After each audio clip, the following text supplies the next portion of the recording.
everyone, I'm Marysol Castro, and thank you for joining me on The Hero in You. Anyone can be a hero. You don't need a cape or a secret identity to listen to a friend, smile at a stranger, or just say a kind word. On today's show, we'll meet an Army vet who found beauty where he used to battle, a snowboarder who went from a coma to the Olympics, an MMA fighter with messages of love, and an artist who creates priceless pieces for the families of the fallen. The brave men and women who serve in our armed forces have seen people at their best and worst. After being discharged from the Army after his final tour of duty, Stacy Bare decided to return to Iraq and pursue a very different type of tour. His film, Adventure Not War, shows that beauty still exists in a war-torn country that has seldom known peace.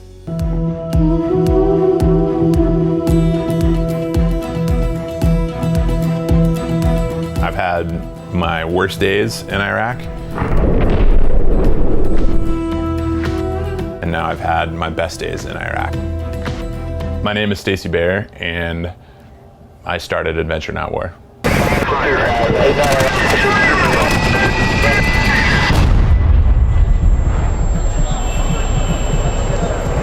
I was stationed in Germany from 2000 to 2004, did a tour in Bosnia 03-04, and then I got out of the Army and I got called back out of the Individual Ready Reserve and served in Baghdad 06-07.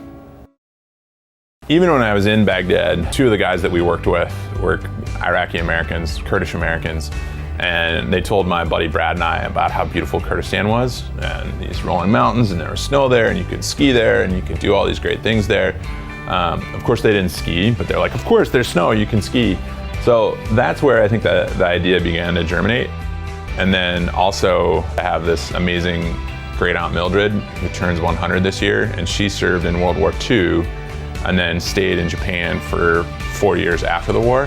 And in her 80s, after her husband died, she went back to Papua New Guinea and back to Japan and traveled. And so in some ways, I think a combination of watching how Aunt Mildred lived her life and then having this seed planted by these Kurdish guys that Iraq was a beautiful place. A few years after I got back and was climbing and skiing, I decided that it was time for me to go back to all the places that I'd fought or cleaned up after war. It allowed me to go back to Iraq and leave Iraq on my own terms. I never in a million years thought, oh, I'm gonna make a film someday and it's gonna get into Tribeca or Mountain Film or anything like that. That was never my intention, but it's pretty cool to see. It really takes a life of its own. One of the things we really wanted to show people is that the people in Iraq are not all that different than the people in the United States. In fact, they're all people and they want the same things for their families and their kids, and they want a dry bed and a warm meal, and I think that's what most people want around the world. You know, I really hope other veterans and non-veterans alike are moved to go back to their own places and tell their story however they feel appropriate, you know? Write a blog, take photos, make a little film. That's the goal, right? Is that at some level that this inspires other people to go back and rewrite their own narratives or add on to the narratives that they had in conflict, that they take control of that. And I think that's what people seem to be really moved by the story. Bare comes from a military family. Adventure Not War was inspired by his 100-year-old aunt who had recently returned from visiting several European cities where she had been stationed in World War II.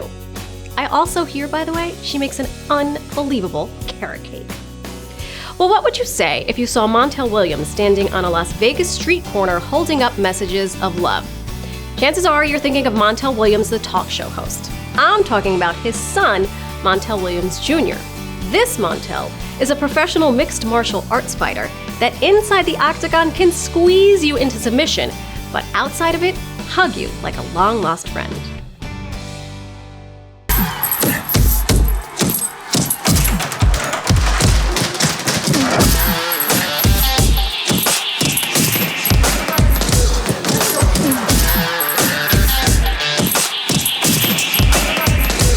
My name is Montel Williams. I'm a pro mixed martial arts fighter, as well as a coach training out of Extreme Couture Mixed Martial Arts. I'm truly in love with my fighting, but my deep, deep calling is spreading peace, love, happiness, and clarity worldwide, utilizing my happy signs.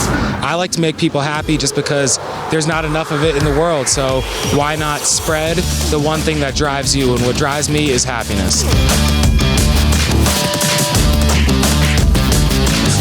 Okay, signs are done, everything is made, now it's time to go hit the streets of Vegas and make some people happy.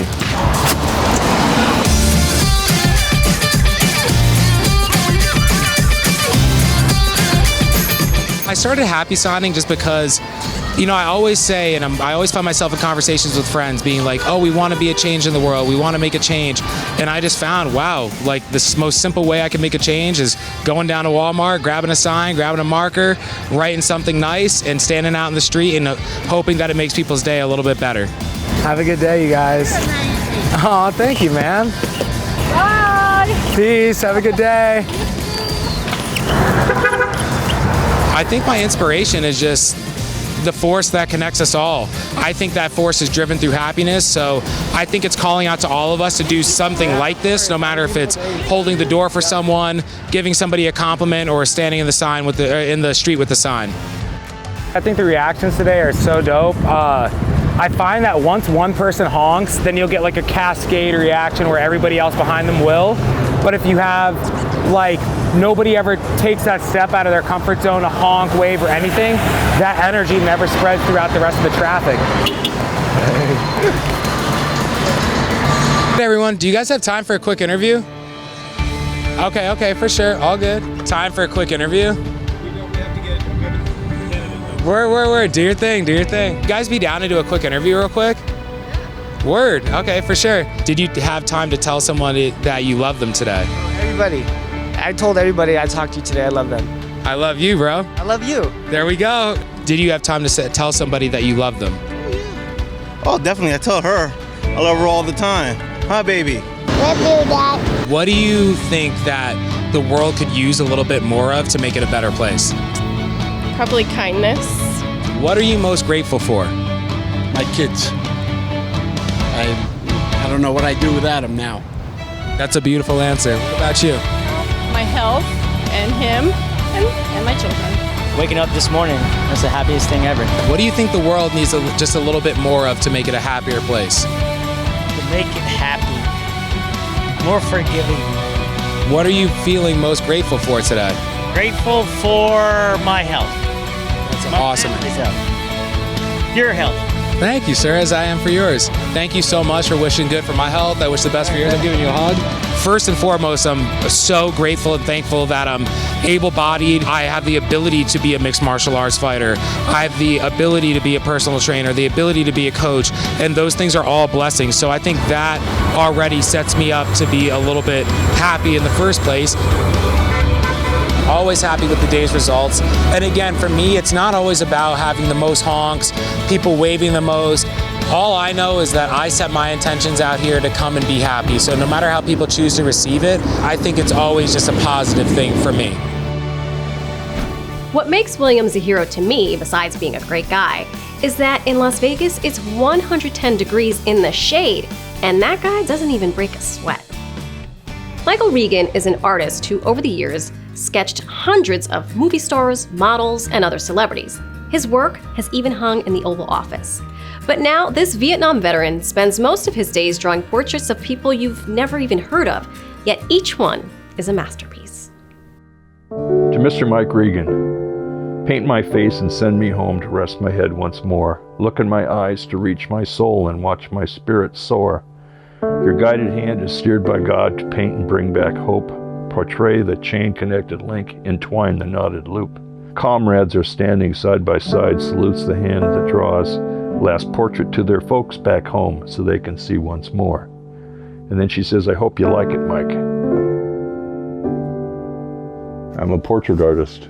I was the artist for the University of Washington for 30 years, Marine, Vietnam vet, and decided to start doing portraits of fallen heroes from the war against terrorism, Iraq and Afghanistan, for their families for free 13 years ago. I was a 0311 infantry, so did a lot of war stuff.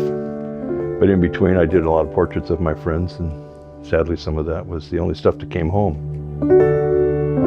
So when I came home, I knew I wanted to do something, and so I went to art school, and I did this interesting thing where I would be doing a lot of celebrity portraits for a dinner theater in Seattle called the Cirque Dinner Theater. It no longer exists. But I met a lot of celebrities. When it closed, I continued to meet these celebrities in Hollywood, and I'd get them to autograph blank illustration boards, and I'd redraw their portraits and donate them around the country to different charities. The Republican Party called me and said, we'd like you to do a portrait of President Reagan. He's coming to Seattle. But the reason for that is that when I was in Vietnam, my last name and his last name are the same, and we always had this rumor that there was a relationship.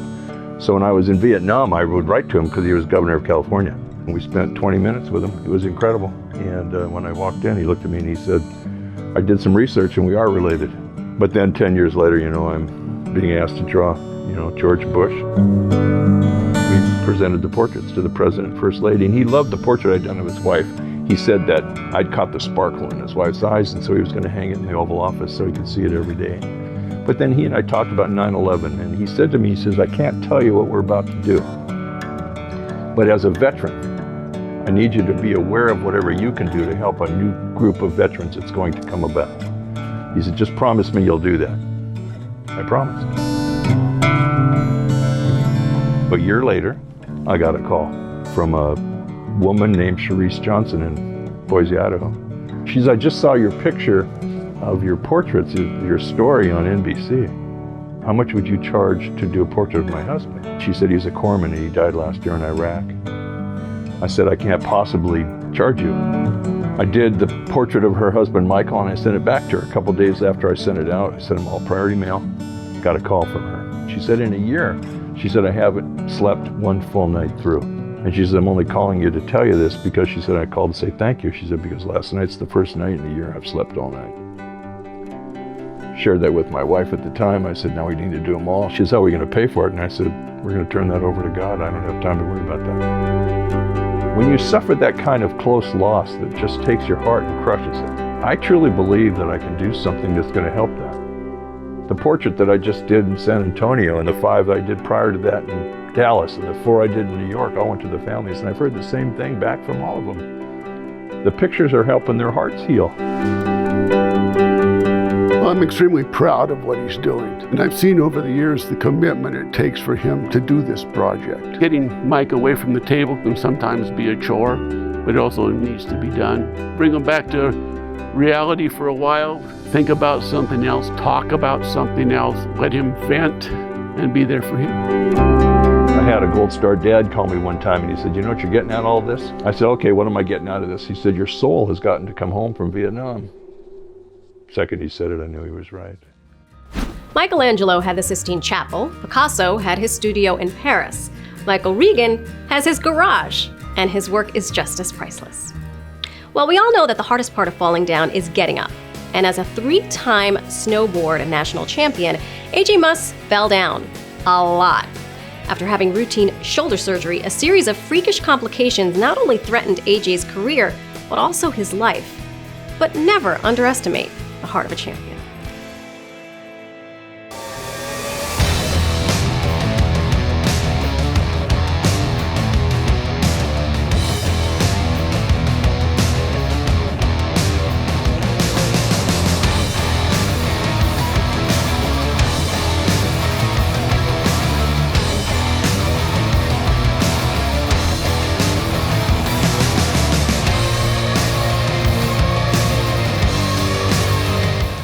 I've been snowboarding ever since I was young. I started competing around 6-7 years old.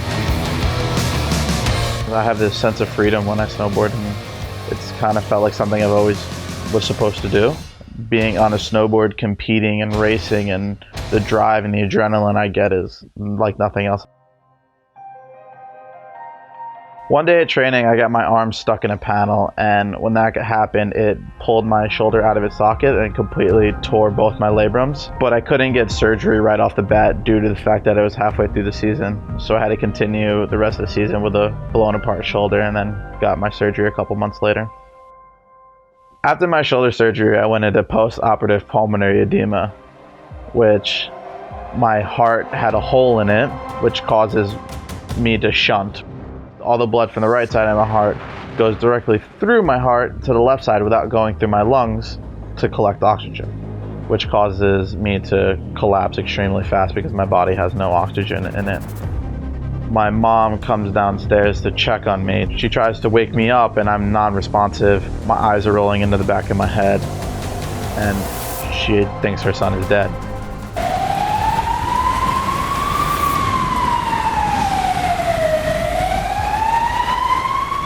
Once the EMTs arrive, they assume that I'm overdosing, so they give me a pill to aspirate to try to get rid of the pills that are in my system. But there's no pills in my system. I instantaneously aspirate, which means all of the fluid that would have came out of me actually stays in me and goes inside my lung and explodes one of my lungs. And at the hospital, the doctors were trying to fix me and doing everything they can to help me, but they had no idea about the hole in my heart at this point. Every time they try to fix something, something else would collapse. It's like an umbrella. And then they cannot fix me up at that hospital, so they try to load me into a helicopter to fly me down to a better trauma center down in Denver. At that point, weather rolls in and the helicopter can't take off. So they have to take me down, load me into an ambulance, and drive me down to Denver.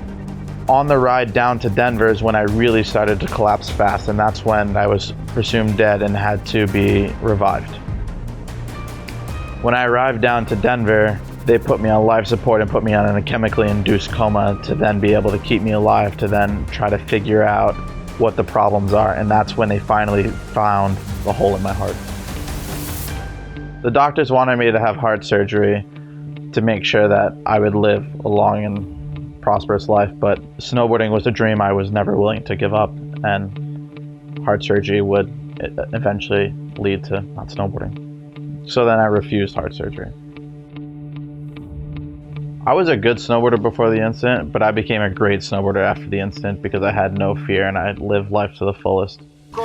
AG Muss aus den Vereinigten Staaten auf Schwarz gegen... Rebounding from my heart incident was not an easy task. I had very little time to overcome a missed opportunity of having all summer to prepare for the next season. So it was just a lot of hard work and a lot of fitness and a lot of determination. The incident taught my brother a lot, but mainly I think it taught him to leave everything he has on the table every single day at night to go to sleep, and that he knows he did everything possible he could have done, because no tomorrow is promised.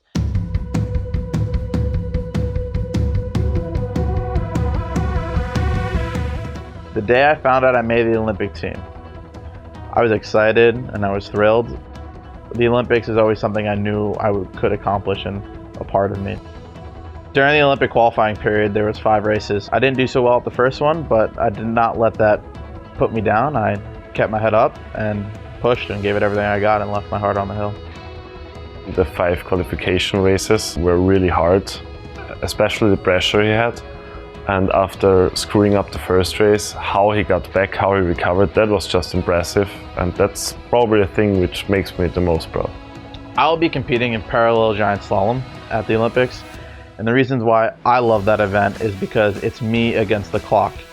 There's no subjective sports. It's not a judge judging me or other people affecting the outcome of my race. I determine what will happen on the hill and I control my fate. Without the support of my family, this journey would be very difficult. My mom's always been there for me, my sister's always been there for me, same with my father. My words of wisdom for AJ are: continue striving for greatness, stay humble, try to be the best person you can be every day, and cherish the moments. Being named an Olympian is an honor, and it's a pleasure. It's something I've always wanted to be, and I'm proud to be named an Olympian.